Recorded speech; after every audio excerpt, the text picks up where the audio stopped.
vapotage dans le Grand Ouest, les chiffres, voilà, c'est le thème de cette conférence aujourd'hui. Alors ce qu'on va voir évidemment, c'est que la vape, elle est bien implantée ici dans le Grand Ouest. Il y a un modèle qui fonctionne bien, qui a bien fonctionné, et on va essayer d'en comprendre les ressorts pour pourquoi pas pouvoir dupliquer ce modèle dans les autres régions de France. C'est un peu l'objectif qu'on peut se donner évidemment aujourd'hui. Alors pour parler de la vape ici dans le Grand Ouest, pour évoquer avec nous cette méthode du Grand Ouest qui a fonctionné, qui fonctionne toujours. On a un beau parterre d'invités. Alors, on va commencer par vous, Agnès, bien sûr, bienvenue. Agnès Expazo, vous représentez la FIVAP aujourd'hui. Et vous la représentez avec Yann qui est avec nous, Yann Villepot. Merci d'être là. Un mot pour présenter la FIVAP, la Fédération interprofessionnelle de la vape, c'est ça ? Oui, c'est ça. C'est la fédération indépendante des produits du tabac et des produits à fumer qui est chargée d'accompagner et de défendre les professionnels de la filière indépendante de la vape française. Parfait. Merci d'être là. Autre chose à rajouter, Yann ? Non, rien à rajouter, si ce n'est qu'on insiste sur le fait qu'on est interprofessionnel. Ouais. C'est vrai qu'on représente à la fois les distributeurs, que ce soit sur les boutiques physiques ou sur Internet, mais également les industriels, les grossistes, etc. Donc ce qui a l'avantage effectivement de permettre de les faire communiquer entre eux, voilà, et de créer et de fédérer encore mieux. Merci beaucoup à vous deux d'être ici. Avec nous également Étienne Personne. Bienvenue Étienne. Vous êtes le président du SI2V.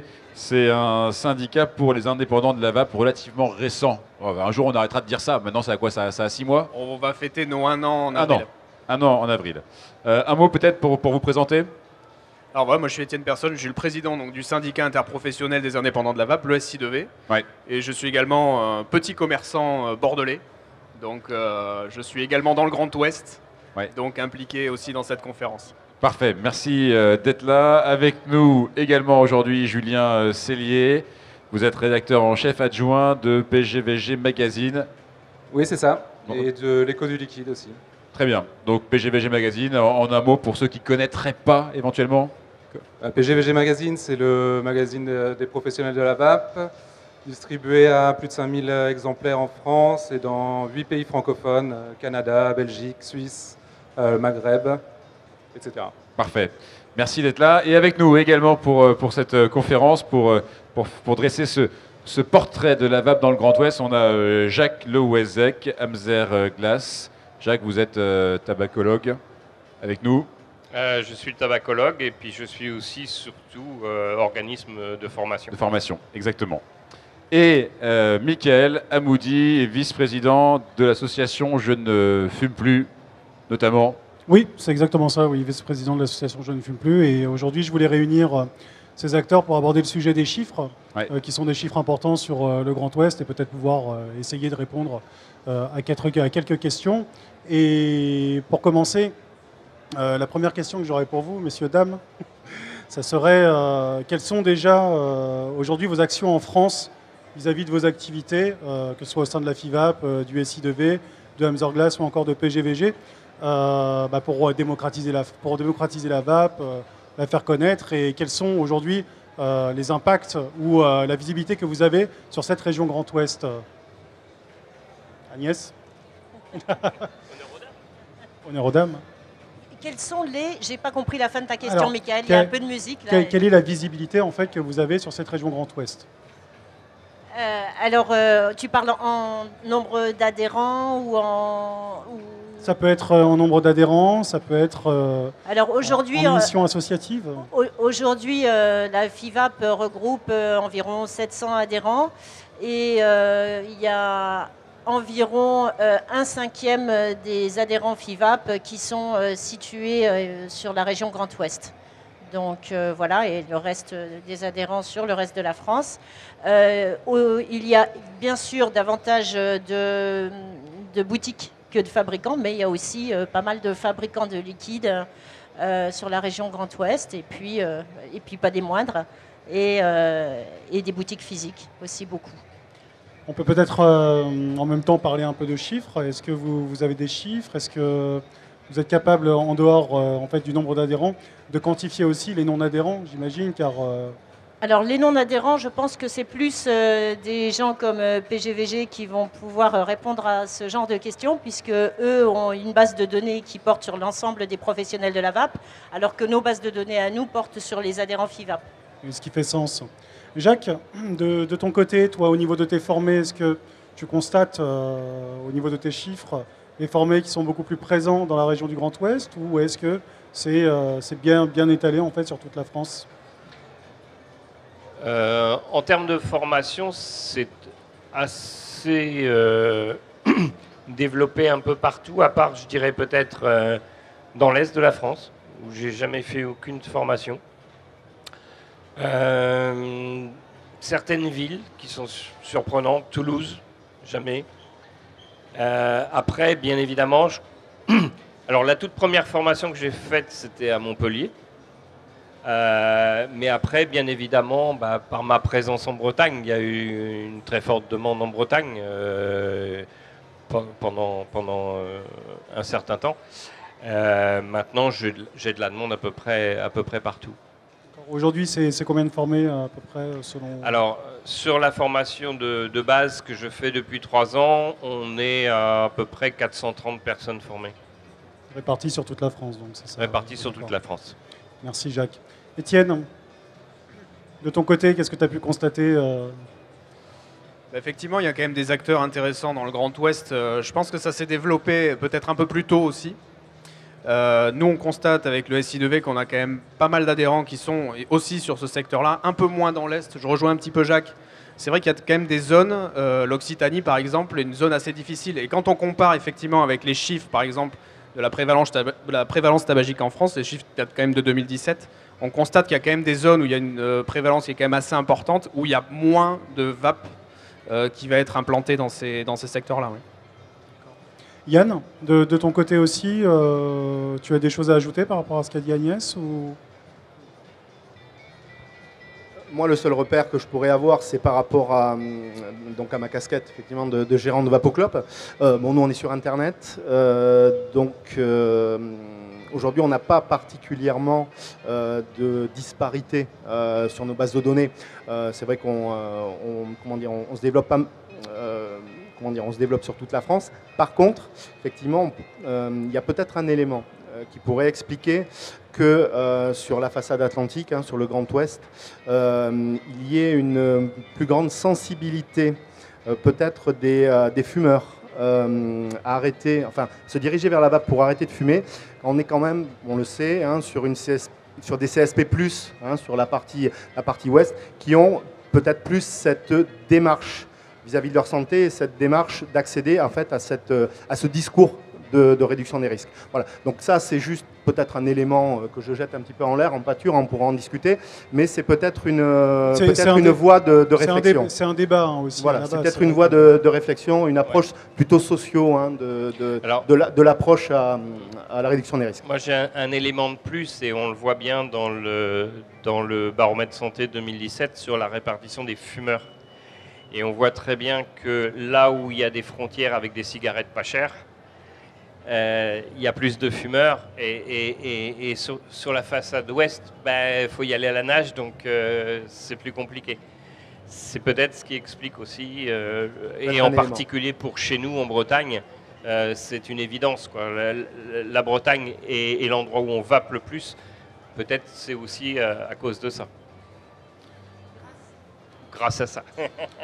Alors, Julien, moi, je peux vous fournir quelques chiffres qui concernent la région Bretagne et la région Pays de la Loire.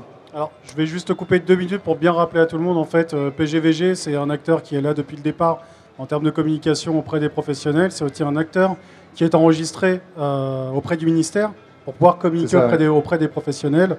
Et vous avez toujours été présent en fait sur ce secteur et travaillé avec la plupart des magasins et la plupart... depuis 2014. Voilà, ouais. depuis 2014. Donc les chiffres que va nous apporter Julien sont des chiffres très sérieux. Alors c'est des chiffres qui sont fournis par David Argence, qui s'occupe de la distribution du magazine. Donc en région Bretagne, on compte 186 magasins contre 169 en région Pays de la Loire. Et si on rapporte ce chiffre au nombre d'habitants, c'est la Bretagne qui se détache des Pays de la Loire, justement, avec 5,6 boutiques pour 100 000 habitants, quand les Pays de la Loire obtiennent un ratio de 4,5 boutiques pour 100 000 habitants. Et c'est des chiffres qui sont plutôt bons, puisque la moyenne nationale, c'est 4,2 boutiques pour 100 000 habitants. Voilà. Après, je peux vous donner les enseignes qui marchent le mieux ici, qui Oui, sont le bien mieux sûr, implantées. oui, bien sûr. Qu'est-ce que j'ai? Alors en Bretagne,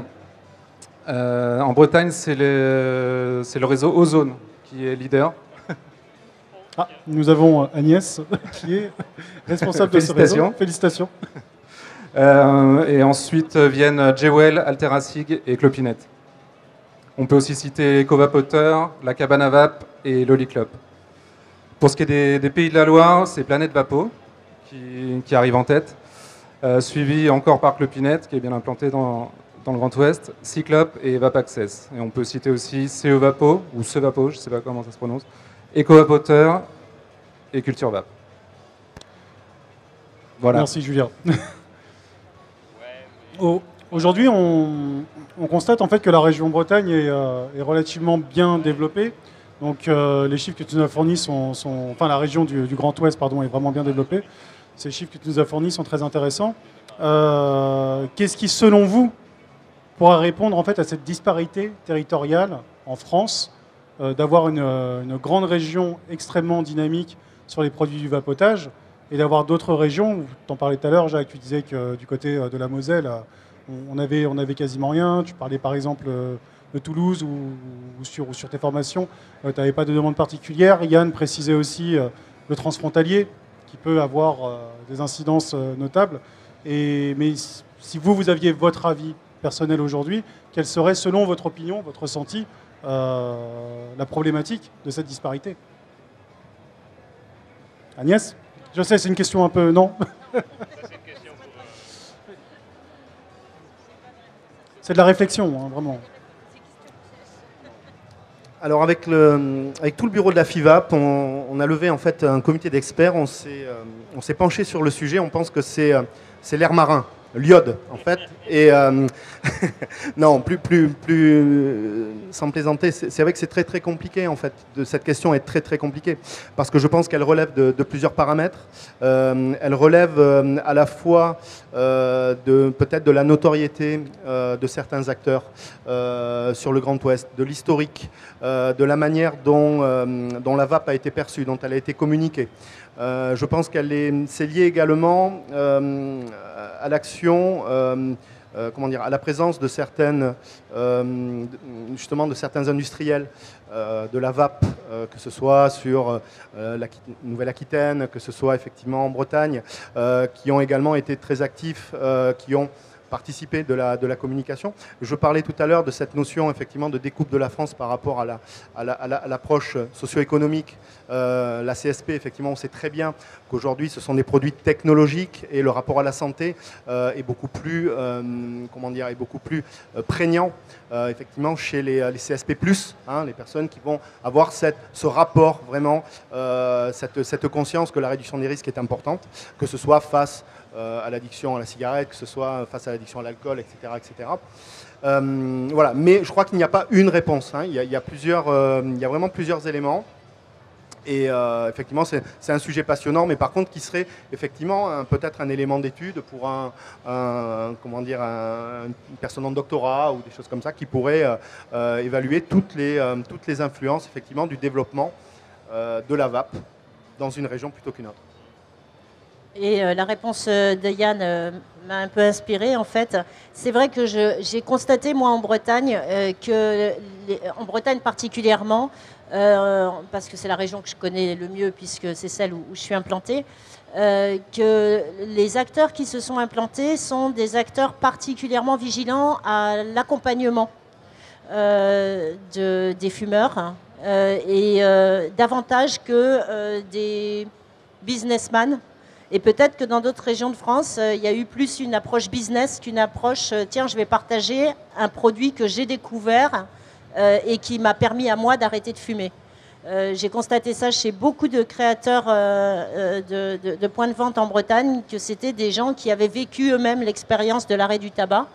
Et peut-être que c'est ce qui nous différencie, qui l'ont vécu particulièrement tôt, parce que vraiment, dès 2013, il y a eu énormément de shops, donc 2012 et puis 2013 particulièrement, énormément de shops à se créer en Bretagne, avec un gros pic en 2014, mais ça a touché toute la France. Mais en Bretagne particulièrement, vraiment, les gens que je connais sont des gens qui ont arrêté eux-mêmes et qui sont mis à la vape et ensuite à la diffusion de la vape par enthousiasme, quoi, et non par objectif business. Peut-être que c'est une particularité de par chez nous. Moi, je voulais juste rajouter quelque chose à propos du CSP, etc. En même temps, quand tu travailles en boutique, quand tu vois les gens qui viennent en boutique, tu n'as pas de cette impression. C'est-à-dire que tu vois tous les âges et toutes les catégories sociales.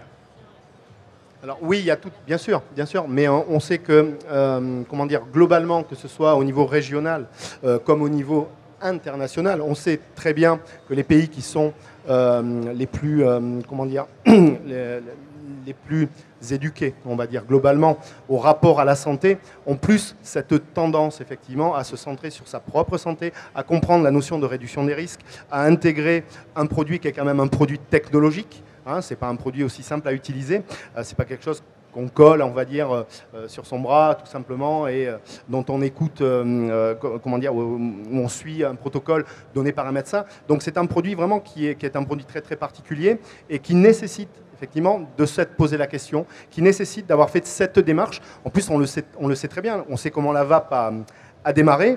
Ça a été un produit longtemps qui n'était pas réglementé, donc ça veut dire que les personnes qui ont décidé d'arrêter de fumer par l'intermédiaire d'un produit qui était non réglementé, qui était un produit un peu, voilà, d'où il sort, c'est un produit chinois, qu'est-ce que c'est dangereux, c'est pas dangereux. Donc les personnes qui se sont lancées là-dedans, c'était pas des personnes inconscientes, c'est des personnes effectivement qui avaient sans doute tout essayé, qui avaient fait cette démarche personnelle d'essayer le patch, d'essayer peut-être d'autres démarches, l'acupuncture, etc., etc. Ça n'avait pas fonctionné. Donc déjà, quand on a cette démarche-là, ça veut dire qu'on a un rapport à la santé qui est très particulier. Et on le sait, la partie ouest de la France, hein, avec une petite enclave au niveau de Lyon, hein, on est en France sur la partie CSP+, hein, et c'est des personnes qui ont plus tendance à s'occuper de leur santé, que ce soit en rapport à l'addiction, que ce soit en rapport à l'alimentation, etc., etc. Et donc, je pense que c'est pas innocent, hein, si la prévalence tabagique est moins importante effectivement sur cette partie ouest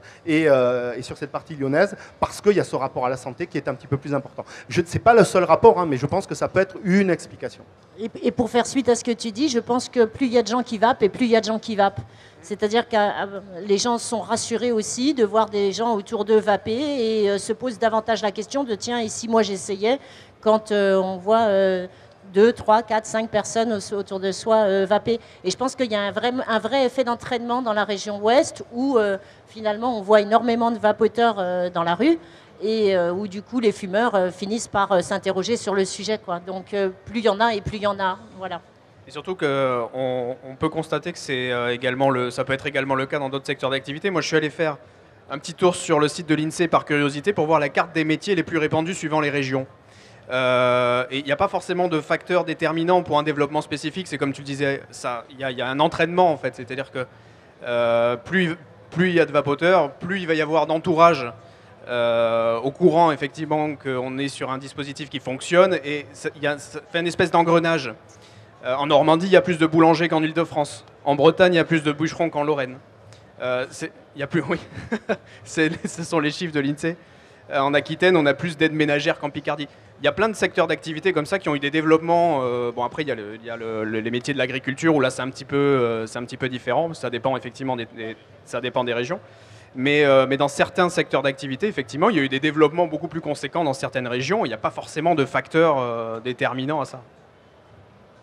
Et j'ai vu que tu avais compilé des chiffres aussi. Est-ce que tu as quelques éléments à nous communiquer? Alors, moi, ce que j'ai fait, c'est une rétrospective sur un an. C'est-à-dire que j'ai les chiffres de mars 2018 sur la France et sur la région du Grand Ouest. Et du coup, je les ai comparés aux chiffres de 2019, donc mars 2018, mars 2019. En France, on a une augmentation de quasi 8% de boutiques spécialisées. Là, je vais parler principalement et uniquement même des boutiques spécialisées. En mars 2018, on avait 2587 boutiques spécialisées référencées. En mars 2019, on est à 2783. Donc c'est à peu près 200 boutiques, 2 à 300 boutiques de plus que l'année dernière. Sur tout le territoire? Sur tout le territoire. Après, sur la région Grand Ouest, je vais donner dans l'ordre. La plus grosse progression, c'est la région Poitou-Charentes. On avait 81 boutiques spécialisées en mars 2018. On est passé à 97. On a une progression de 20%. Donc c'est la plus grosse progression. Ça reste encore léger par rapport à d'autres secteurs. En deuxième position, on a la Normandie. On avait 115 boutiques spécialisées. On est passé à 136 boutiques spécialisées en un an. Donc on a une progression de 18%, quand même pas mal. La Bretagne, on était à 161 boutiques référencées en 2018, on passe à 178 boutiques, donc on a une progression quasiment de 11%. Après, il y a des régions où ça se stabilise un petit peu plus. En Pays de la Loire, on avait 162 boutiques, on passe à 178 boutiques, donc on a une progression de 10%. Et en Aquitaine, on avait 213 boutiques référencées, on est à 219. Donc on est sur une petite progression, on a 3% de progression, le marché s'est plutôt stabilisé. Mais on peut voir que peu importe la région dans laquelle on se situe, il y a quand même une progression, et y compris au niveau national. Donc 8% d'évolution sur le territoire national, c'est quand même pas mal. Ouais. Ouais, finalement, ça répond à une question importante pour tout le monde, c'est que la vape, elle a le vent en poupe et que ça y est, les fumeurs Exactement. commencent à... Ce matin, on faisait une conférence où on discutait avec Jacques justement du travail conjoint entre les professionnels de santé et les professionnels de la vape. Et on se rend compte que tout doucement, ça commence peut-être à payer. Et c'est peut-être une des raisons qui fait qu'on a aussi une progression, car il y a une ouverture d'esprit qui intervient des deux côtés. Ça peut être? Oui, d'ailleurs, je pense qu'effectivement, il y a un gros travail encore à faire sur l'opinion publique pour pouvoir véhiculer une image positive, et ça passe par le discours. La confiance, ça se gagne. Et pour avoir la confiance, il faut effectivement qu'il y ait le discours derrière qui soit le plus professionnel possible. Et ça passe bien sûr par la formation. Et ça passe surtout par un positionnement des politiques. Bien sûr. Voilà, je rappelle que le time to switch en Angleterre, a permis une bascule très très rapide de beaucoup de fumeurs vers la vape. En France, on en est encore loin. Alors effectivement, Jacques le sait, tous les acteurs de la distribution en contact avec les consommateurs le savent, tous les professionnels de santé le savent aussi, c'est-à-dire qu'on transpire haut et sang pour essayer de diffuser la bonne parole, alors qu'aujourd'hui, il suffirait effectivement d'une décision politique pour qu'on puisse démocratiser intégralement et instantanément la diffusion de ce produit.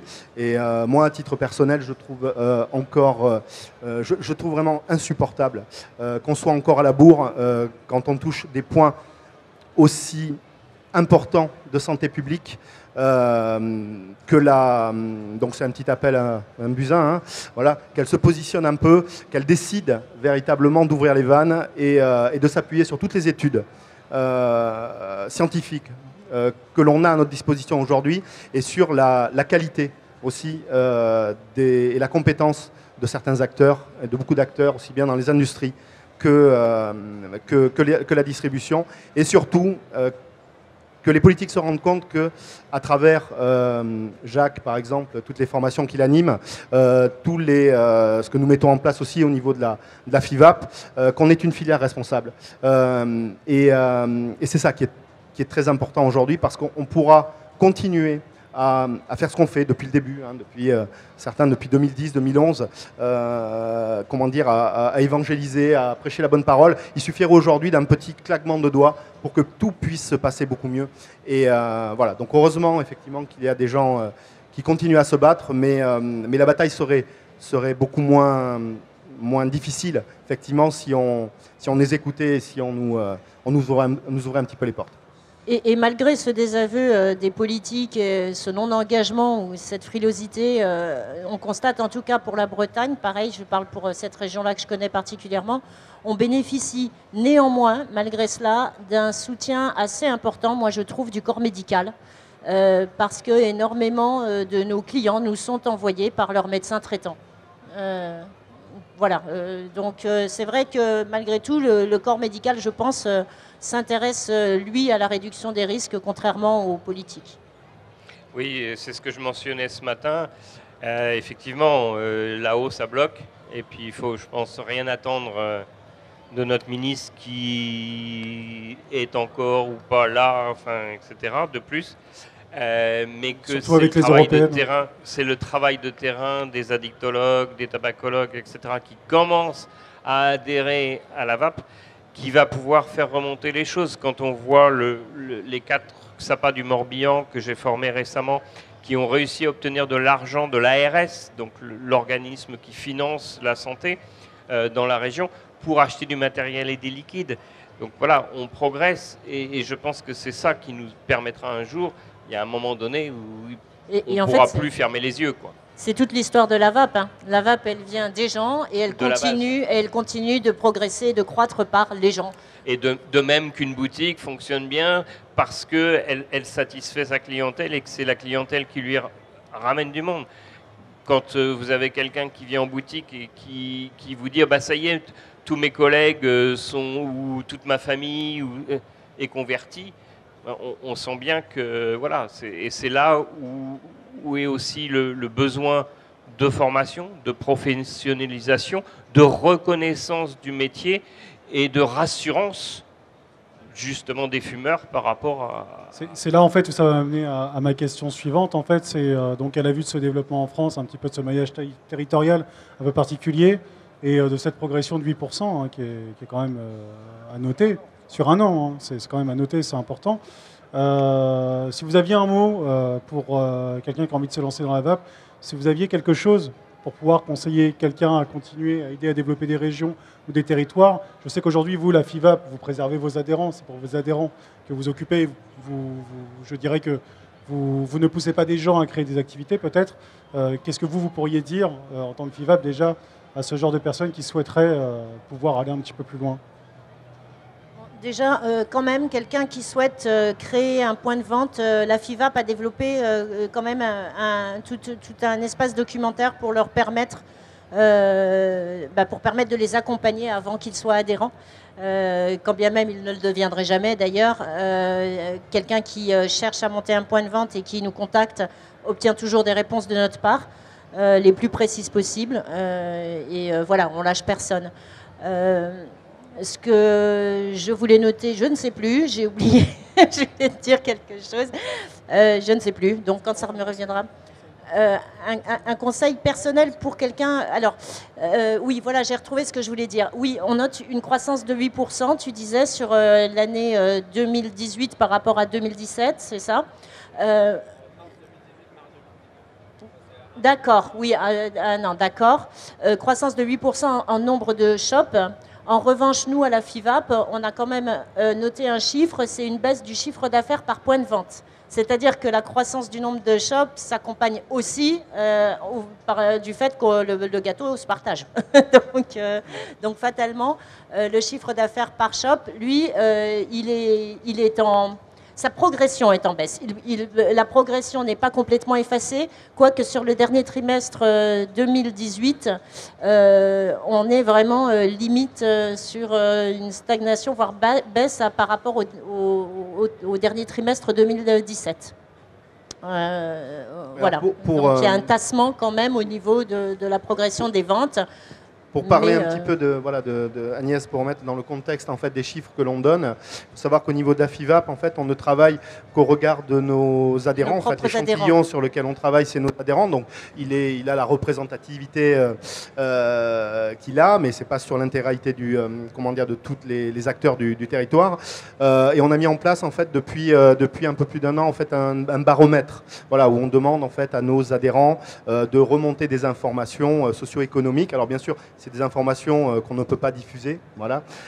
Mais par contre, on peut vous donner effectivement des ratios, des proportions et des tendances. Et c'est vrai que donc voilà, c'était juste pour remettre dans le contexte des données dont parle Agnès. Ce ne sont pas des données nationales, hein, ce sont des données qui sont vraiment liées à nos adhérents. Voilà. Julien, toi, de ton côté, auprès de PGVG, j'imagine que tu as peut-être des demandes de contenu bien particulières vis-à-vis des magasins? Est-ce qu'on demande des informations spécifiques? Les magasins sont très peu demandeurs en fait. On a assez peu de demandes directes de magasins, hein, à part les gens qu'on rencontre au VAP Expo. En général, la plupart du temps, ils ne nous contactent pas. Donc non, on ne peut pas dire ça. Nous, on a BCVAP, c'est des posters qui sont inclus dans certains numéros. On en a fait 2, un sur la nicotine et l'autre sur, je sais plus, la passerelle, je crois. Voilà, ça c'est des outils qu'on met en place pour que les boutiques les affichent, pour que la clientèle les voit. Donc est-ce que tu pourrais leur conseiller à ces magasins, c'est peut-être de plus vous contacter pour vous demander peut-être plus de contenu ou de... Ils peuvent, oui, nous on est réceptif à se demander et on s'adapte, ça nous aidera. Ensuite, là, sur la stagnation la stagnation du chiffre d'affaires, il y a aussi les bureaux de tabac qui ont lancé une offensive depuis 1 an et depuis 6 mois. Moi, je travaille à Marseille et j'ai vu des bureaux de tabac qui se sont transformés, mais radicalement. C'est impressionnant. Donc, ça peut jouer aussi là-dessus. Juste sur le côté CSP+, frontières et tout. Il y a la région Nord, Hauts-de-France, etc. C'est un peu le contre-exemple parce que là-bas, la VAP cartonne, on peut dire. Et alors qu'il y a une frontière, les CSP+, ne sont pas spécialement, c'est pas des régions riches. Et le paquet de tabac, il est à 6,50 je crois en Belgique. Donc malgré tout, la VAP marche bien. Donc peut-être qu'il y a un savoir-faire aussi au niveau des boutiques là-bas. Je sais pas, c'est compliqué. Hein, c'est l'exception qui confirme la règle. Il y a un gros acteur dans le Nord aussi qui modifie peut-être un peu. Je dis, non, il y a un gros acteur dans le Nord qui modifie peut-être un petit peu les statistiques, je ne sais pas. Non, enfin, voilà. Non, je pensais aux petits vapoteurs, voilà. Oui, mais c'est la Normandie, c'est l'Ouest, là. Oui. Ça dépend de ce que tu appelles le Nord, mais non, mais je pense que ce qui aurait été intéressant, parce que là, on parle des boutiques, effectivement, on a une approche boutique, on a une approche professionnelle. Ce qui aurait été intéressant, ce serait d'avoir vraiment le point de vue du consommateur, c'est-à-dire effectivement les chiffres et l'évolution des chiffres des consommateurs. C'est beaucoup plus compliqué de les obtenir, mais là, ça serait vraiment un indicateur vraiment très intéressant de voir cet impact de la prévalence, comment dire, alors de la prévalence de la VAP, voilà, sur les consommateurs, sur les fumeurs en fonction des régions. Et ça, ce serait vraiment très intéressant. Ça peut être un autre débat. Et pour ma part, j'ai un temps de retard, hein, donc voilà, je réponds à ta question de il y a 10 minutes. Voilà, merci Yann, ça c'est fait. À ta question, que dire à quelqu'un qui veut s'installer, c'est ça, qui veut monter un jeune créateur pas forcément par l'âge, mais de créateur de points de vente. Il faut l'avertir que c'est un métier. Et que peut-être qu'en 2012, 2013 et jusqu'en 2014, certains ont cru que ça n'était pas un métier et ils en ont fait les frais en général. C'est vraiment un métier. Donc par conséquent, moi ce que je leur conseillerais, c'est de se pencher sérieusement sur les aspects formation, que ce soit par l'intermédiaire d'Amzerglass ou par l'intermédiaire de la FIVAP, puisque nous aussi, à la FIVAP, on monte un cursus de formation. On a monté un cursus de formation qui démarre à partir de la fin de ce mois. Donc les premières sessions démarrent à la fin de ce mois. La formation, c'est un paramètre essentiel, quoi. Il ne faut pas débarquer là sans avoir un minimum d'expérience produit et de connaissances produits. Et il faut savoir aussi que c'est un métier qui demande énormément, enfin si tant est qu'on veuille le faire correctement et le rendre pérenne, qui demande énormément de psychologie et d'accompagnement. Le rapport d'un fumeur à sa cigarette est particulièrement étroit et individuel. Et ne pas en tenir compte, c'est vouer l'expérience du sevrage à l'échec. Donc voilà, c'est pas anodin, ça demande beaucoup d'empathie, beaucoup d'écoute et beaucoup de ténacité dans l'accompagnement pour parvenir à faire d'un fumeur un non-fumeur, même avec la VAP, et quand bien même la VAP serait le meilleur outil, enfin reconnu comme tel, pour arrêter de fumer. Je vais juste rebondir sur ce que tu dis, Agnès. Effectivement, le petit paradoxe en fait, qu'il y a dans le monde de la distribution de la vape, c'est qu'effectivement, on est dans des boutiques, mais on n'est pas des vendeurs. Voilà. On n'est pas dans l'acte de vente, on est dans la prise en charge, mais on n'est pas des médecins. Donc, on reste des vendeurs. Voilà. Et elle est là l'importance de la professionnalisation auquel on participe les uns les autres. C'est de définir nos métiers. Et parce que la vape, voilà, nous ne sommes ni des vendeurs ni des professionnels de santé. On est entre les deux. Et ça, il faut le définir. Et il faut, pour moi, établir aussi les lettres de noblesse pour tous ces acteurs des tout débuts. Qui ont fait ça avec le cœur et avec leur expérience empirique, parce qu'ils n'étaient ni médecins, ni addictologues, ni tabacologues. Et ils ont réussi, et ça il ne faut pas l'oublier, hein, ils ont réussi à faire arrêter des gens de fumer, ils ont réussi à sauver la vie, ou en tout cas à améliorer le quotidien de fumeurs qui avaient testé pendant des années et avaient subi les dégâts du tabac pendant des années. Et ce travail-là que beaucoup d'acteurs ont fait. Aujourd'hui, il faut le transmettre, il faut le pérenniser, il faut le compléter, il faut le perfectionner, mais surtout, il faut le faire reconnaître. Et je pense que ça, c'est essentiel. Et tous les acteurs qui iront dans le sens de la formation, de la reconnaissance, de la certification, et de la reconnaissance par l'État, effectivement, de ce que sont nos métiers aujourd'hui, je pense que c'est important et qu'il faut les soutenir. Voilà. Et y participer. Et d'obtenir le respect de nos institutions. C'est-à-dire, comme tu disais, ça ne s'improvise pas. L'acte de vente, c'est ce qui prend le moins de place, finalement, dans une boutique. Donc, il faut qu'il y ait un accompagnement, il faut absolument qu'il y ait un suivi. Et effectivement, on ne peut pas, du jour au lendemain, se dire « Allez hop, je vais ouvrir une boutique de vape ». On ne fait pas du débit de vape. Ce n'est pas possible, ça ne fonctionne pas. On l'a vu, d'ailleurs, il y a énormément de boutiques qui ont fermé, des gens qui ont vendu des sushis, qui ont vendu des coques de portable et qui se sont dit « Il y a un marché de la vape, je vais m'intéresser à ce marché et je vais ouvrir ma boutique ». C'est bien, sauf que derrière, effectivement, il faut avoir les compétences pour pouvoir suivre et accompagner sa clientèle. Et à partir du moment où ta clientèle rencontre d'autres personnes qui sont plus professionnelles ou vont dans des boutiques spécialisées avec plus de compétences derrière, c'est sûr que ça peut pas durer sur du long terme. Ça peut marcher sur une période et ça peut très vite se terminer aussi. Et encore. Donc si tu avais un conseil, ce serait aussi finalement un conseil qui va rejoindre aussi... ça rejoint un petit peu ce qui a été dit. Exactement. On a aujourd'hui des outils de formation.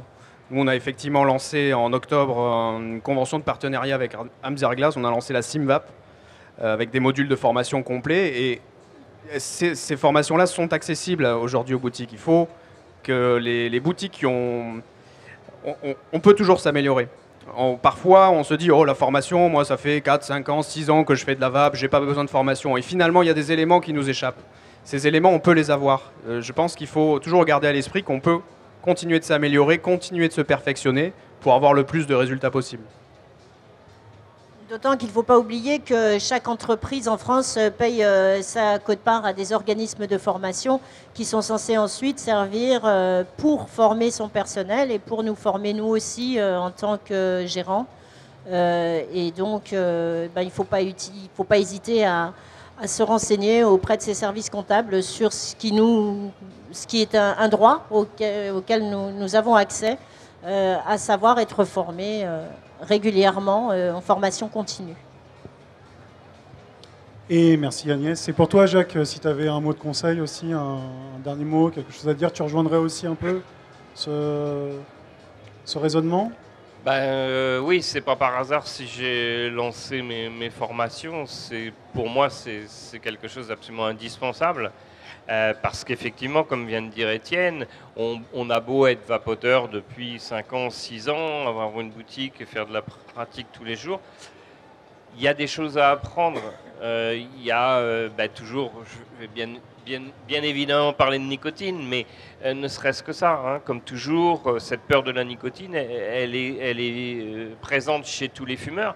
La majorité des gens qui ont ouvert des boutiques, c'était des fumeurs. Donc quelque part, c'est difficile de se détacher de ça si on n'a pas une formation qui montre clairement, voilà, non, la nicotine, c'est pas si dangereux que ça, etc., etc.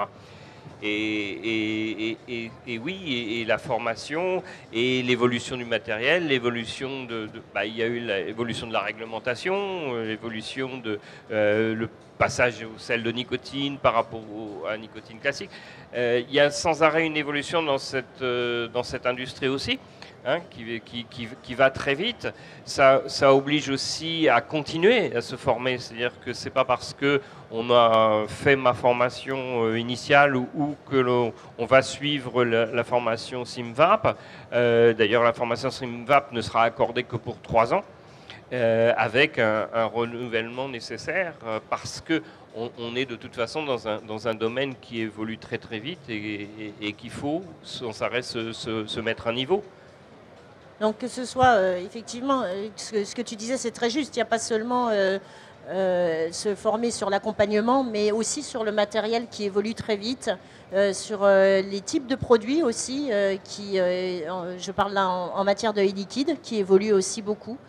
Et effectivement, que ce soit via SIMVAP ou via la 3VAP qui est développée par le SI2V et par la FIVAP, on a la chance d'avoir des fédérations et des associations qui se sont lancées sur ça. Et 2019 va être vraiment décisif par rapport à ça, par rapport au fait d'obtenir, on l'espère tous, une reconnaissance de l'État enfin sur ce sujet.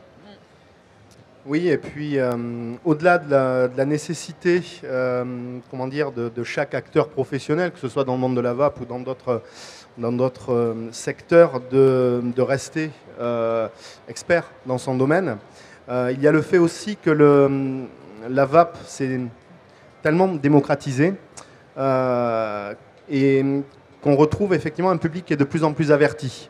Et là où certains vendeurs, il y a 2-3 ans, pouvaient dire certaines bêtises sans trop se rendre compte, aujourd'hui, je pense qu'il y a une grosse partie des vapoteurs qui ne laisseront plus passer ce genre de bêtises.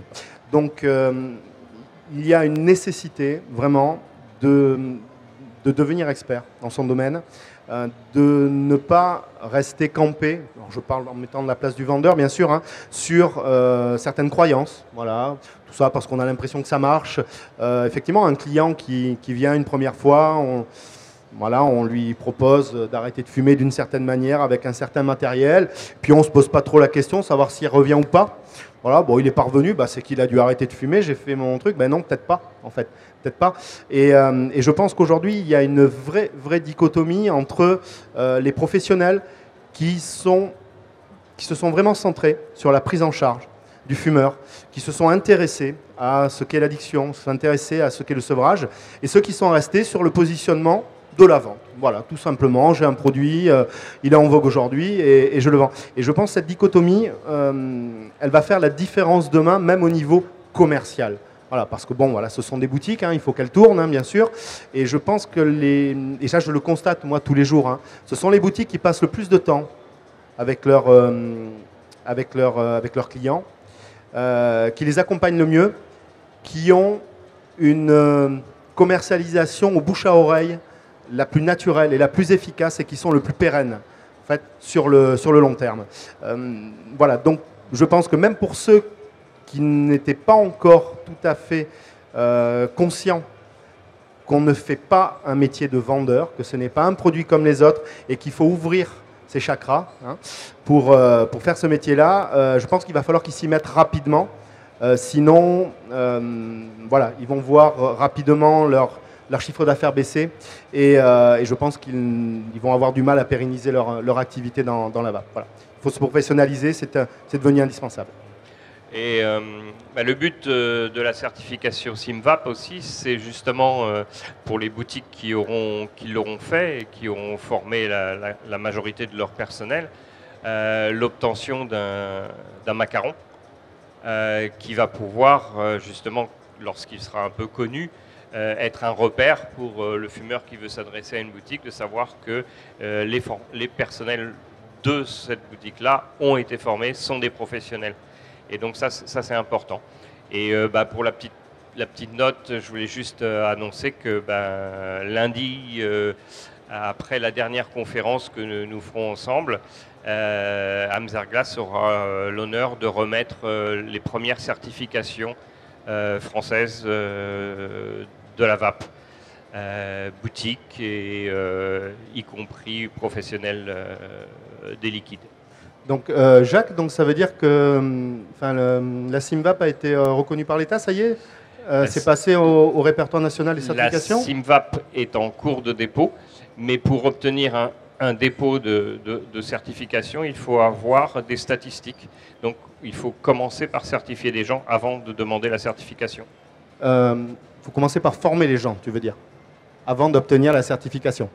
Voilà. Non, c'est juste pour qu'on s'entende sur les termes. Oui. La certification nécessite Non, je suis organisme certificateur. Après, restera l'étape que l'État reconnaisse ma certification. Mais moi, je suis organisme certificateur. Reconnu par l'État? Pas encore. D'accord. Donc aujourd'hui, non, tu as une attestation de fin de formation, voilà. Non, mais nous allons au-delà puisque nous avons un jury de la certification, nous avons des comités organisés et nous sommes obligés de certifier un certain nombre de personnes pour ensuite faire la demande de reconnaissance auprès de l'État. D'accord, et ça, c'est lundi à c'est 16h. un problème de vocabulaire. C'est lundi après la dernière conférence, oui, donc je sais plus, non, c'est 14h, 15h. Un peu avant, mais ouais. Enfin, je sais plus, regardez sur le programme. Je vous redirai ça. Ça marche, Eh ça bien, marche. merci à vous. Merci à vous. On va prendre des questions s'il y a des questions dans le public. Est-ce que ça soulève des questions, des interrogations? Est-ce que vous avez un commentaire? Non? Pas de questions dans le public, Mickaël? Merci beaucoup d'avoir accepté cette invitation. Si, Ah, une question. si, Une question, monsieur. J'ai juste une petite question, quelque chose à soulever. Je voudrais savoir si les organismes divers et variés professionnels, que ce soit interprofessionnels, les boutiques, enfin tous ceux qui sont en plein dans le marché de la vape finalement, s'ils vont enfin faire en sorte que les boutiques finalement orientent les primo-accédants vers une réelle vape, c'est-à-dire un dosage nicotinique acceptable. Qu'on commence. C'est le but des formations justement, Voilà, c'est de faire comprendre l'importance d'une vraie prise en charge du primo-accédant en répondant à ses vrais besoins et non pas à des critères fantaisistes. Voilà. On est bien d'accord. C'était le but de ma question. C'est tout le but des formations en question, qu'elles soient du SI2V ou de la FIVAP. Merci. D'autres questions? Pas d'autres questions. Encore une fois, nos invités, ils sont là, ils ne nous quittent pas encore. Donc si vous voulez aller échanger avec eux plus en privé, c'est possible. Merci beaucoup à vous. Merci à vous également. Merci. À 17h, dans une heure ici, on se retrouve sur scène avec toute l'équipe déjantée de One Shot pour l'émission. À 17h, on va faire le bilan de cette première journée de Vape Expo ici à Nantes. Merci à vous et donc rendez-vous à 17h. À tout à l'heure.